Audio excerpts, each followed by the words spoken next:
নমস্কার বন্ধুরা, ইন্সপিরেশন চ্যানেলে সবাইকে স্বাগত জানাই। দ্বিতীয় শ্রেণীর যে সকল ছাত্রছাত্রী রয়েছে তোমাদের সামনেই ফার্স্ট ইউনিট টেস্ট পরীক্ষা রয়েছে। তো তোমাদের সুবিধার জন্য আজ আমি বাংলা বিষয়ের উপর একটি প্রশ্নপত্র আলোচনা করে দেখাবো। নতুন হলিস্টিক নিয়ম বা প্যাটার্ন অনুযায়ী তোমাদের প্রশ্নপত্রের ধারা কিছুটা পরিবর্তন হয়েছে। সেই অনুযায়ী তোমাদের জন্য আমি প্রশ্নপত্র বানিয়েছি এবং খুবই গুরুত্বপূর্ণ প্রশ্ন। সেই প্রশ্নগুলি তোমরা যদি প্রথম থেকে শেষ পর্যন্ত ভিডিওটি দেখতে থাকো তাহলে বুঝে যাবে যে কোন কোন ধরনের প্রশ্নগুলি তোমাদের জন্য খুবই ইম্পর্টেন্ট, এবং এই ধরনের প্রশ্নপত্র অভ্যাস করলে তোমরা অবশ্যই পরীক্ষায় কমন পাবে।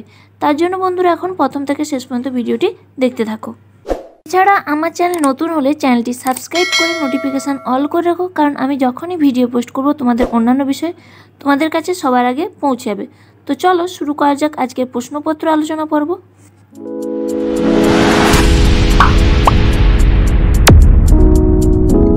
প্রথমে একের দাগ দিয়ে কি বলেছে, নিচের শব্দগুলি থেকে যুক্ত ব্যঞ্জনগুলি গোল করে ও সেটি ভেঙে পাশে লেখো।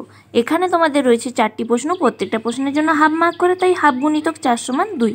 তো কয়ের দাগে কি বলেছে, স্লথ। স্লথের মধ্যে যুক্তাক্ষর কোনটা, এই যে এই অক্ষরটি তোমাদের যুক্তাক্ষর। তো এটাকে কি করতে বলেছে, গোল করতে এবং সেটিকে ভেঙে পাশে লিখতে। তো এটাকে ভেঙে পাশে লিখলে কি হবে, তালব্য যুক্ত থ।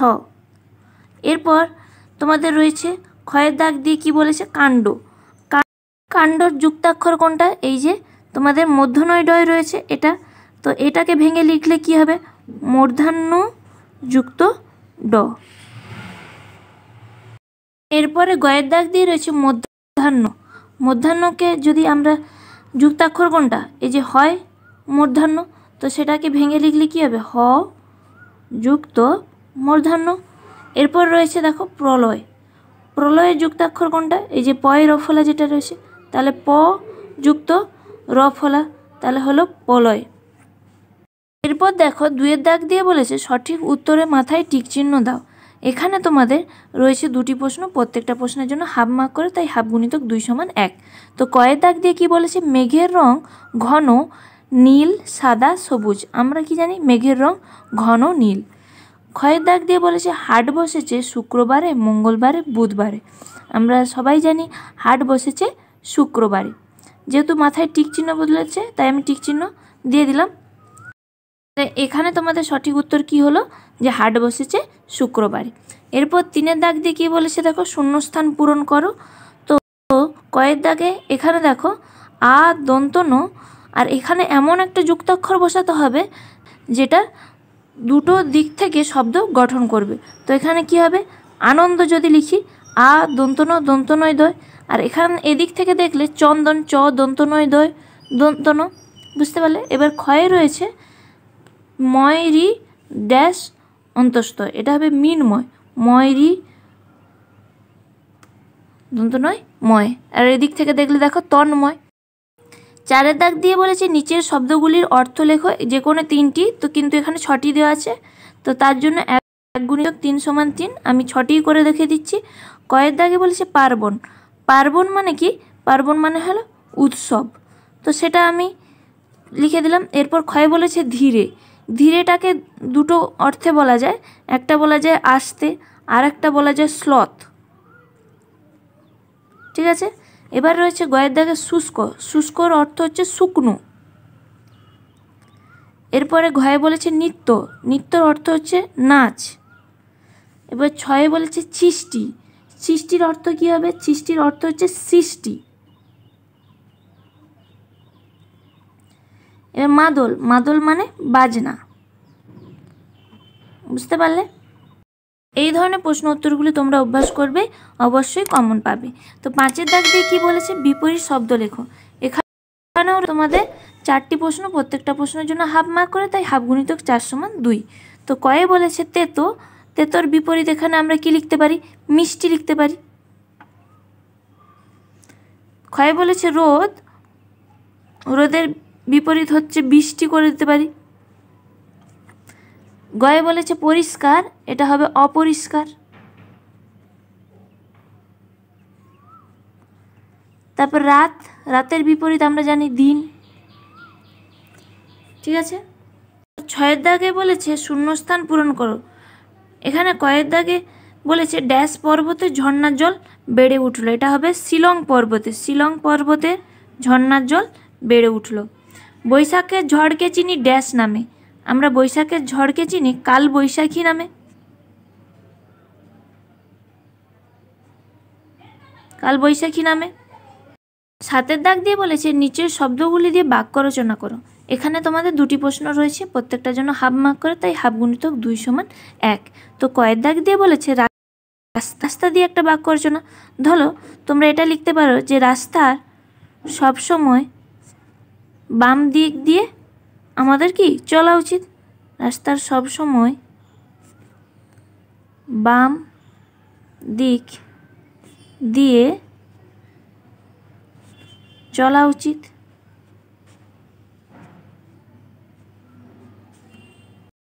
ক্ষয়ের দাগ দিয়ে বলেছে গল্প দিয়ে তোমরা কি লিখবে বাক্য রচনা। ধরো তুমি বলো যে আমি প্রতিদিন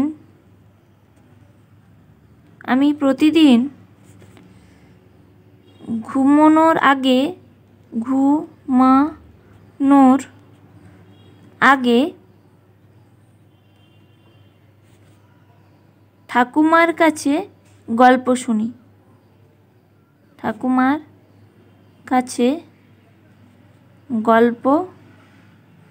শুনি। এটা লিখতে পারো। এবার 8 দাগ দিয়ে বলেছে ক স্তম্ভের সঙ্গে খ স্তম্ভ মেলাও। এখানে রয়েছে তোমাদের 2টি প্রশ্ন, প্রত্যেকটা প্রশ্নের জন্য হাফ মার্ক করে, তাই হাফ গুণিতক 2 = 1। তো প্রথমে ক স্তম্ভতে কি বলেছে গ্রীষ্মকাল, শরৎকাল, বসন্তকাল। খ স্তম্ভ হচ্ছে পলাশ ফুল, রজনীগন্ধা, কাশফুল। একটি করে দেওয়া আছে শরৎকাল কাশফুল। বসন্তকালে কি হয়? বসন্তকালে পলাশ ফুল। আচ্ছা, গ্রীষ্মকালে কি হয়? রজনীগন্ধা ফুল। এভাবে মিলিয়ে দিতে হবে। দেখো 9 দাগ দিয়ে কি বলেছে সাজিয়ে শব্দ লেখো। এখানে তোমাদের 2টি প্রশ্ন রয়েছে, তার জন্য হাফ মার্ক করে, তাই হাফ গুণিতক 2 = 1। তো কয়ের দাগ দিয়ে হবে ল ময় বয় অ, এটা হবে সাজিয়ে লিখলে অম্বল, অ ময় বয় ল। এরপর ক্ষয়ের দাগ দিয়ে হয়াকার র পয়াকার, তাহলে কি হবে? এটা সাজিয়ে লিখলে পাহাড়, পয়াকার হয় আকার র। বুঝতে পারলে? 10 দাগ দিয়ে কি বলেছে দেখো, এক কথায় উত্তর দাও। এখানে রয়েছে তোমাদের 5টি প্রশ্ন, প্রত্যেকটা প্রশ্নের জন্য 1 মার্ক করে, তাই 1 × 5 = 5। তো কয়ের দাগ দিয়ে বলেছে কাকে অঙ্কের খাতা আনতে বলা হয়েছে। এখানে তোমাদের উত্তর হবে বঙ্কিমকে। এই প্রশ্নটি তোমাদের সহজ পাঠ থেকে নেওয়া হয়েছে। তাহলে কি হবে? বঙ্কিমকে অঙ্কের খাতা আনতে বলা হয়েছে। ঠিক আছে। কয়ের দাগ দিয়ে বলেছে কোন নদীতে বন্যা দেখা দিয়েছে। এখানে উত্তর হবে কর্ণফুলী নদীতে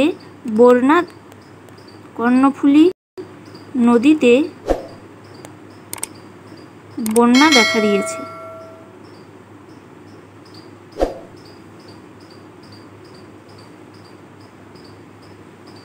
বুঝতে পারলে? এরপর কয়ের দাগ দিয়ে বলেছে রাজমিস্ত্রি কাকে বলে। রাজমিস্ত্রি কাকে বলে? যারা পাকা বাড়ি বানায়। কি পাকা বাড়ি যারা তৈরি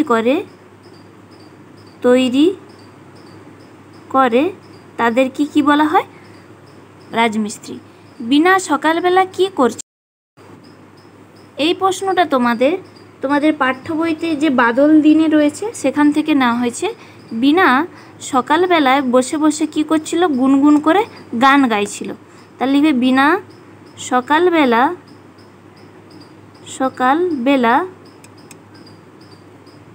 বসে গুনগুন করে গান গাইছিল।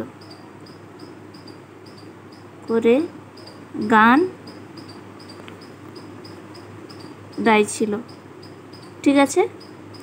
আমার জায়গা না থাকার জন্য আমি কিছুটা করে পূর্ণবাক্য উত্তর লিখতে পারছি না, তোমরা কিন্তু চেষ্টা করবে পূর্ণবাক্যে প্রশ্নগুলি উত্তর লিখে আসা। এরপর মোর দাগ দিয়ে বলেছে বৃষ্টির দিনে দুপুরবেলা বিনা ও মিনার মা কি রান্না করেছিল। আমরা কি পড়েছিলাম? তার মা হচ্ছে চমৎকার খিচুড়ি আর কি আলু ভাজা, ডিমের বড়া এসব রান্না করেছিল। তাহলে এখানে লিখবে বিনা মিনার মা খিচুড়ি আলু ভাজা,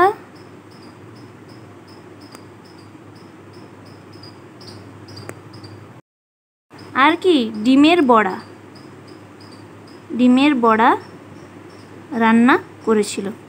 এবার বলেছে 11 দাগ দিয়ে কুমোরপাড়ায় গরুর গাড়ি কবিতাটি প্রথম 4 লাইন মুখস্থ করে লেখো। তো এই ধরনের যে তোমাদের পাঠ্য বইতে কবিতাগুলো রয়েছে বর্ষার দিনে বা আরও অন্যান্য, তোমরা এইভাবে 4 লাইন করে মুখস্থ রাখবে।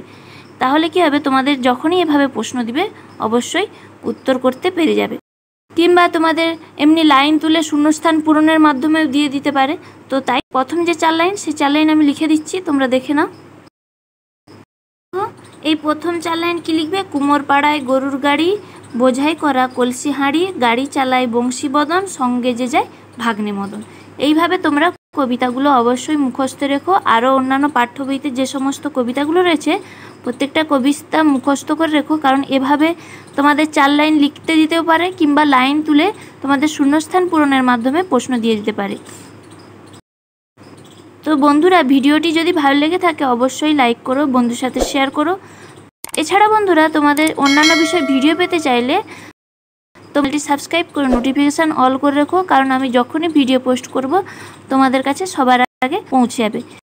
তাছাড়া বন্ধুরা, তোমরা চ্যানেলে প্লেলিস্টে গিয়ে সেখান থেকেও তোমাদের অন্যান্য বিষয়ের ভিডিওগুলি দেখে নিতে পারো। দেখা হচ্ছে বন্ধুরা পরের কোনো ভিডিওতে। থ্যাংক ইউ বন্ধুরা।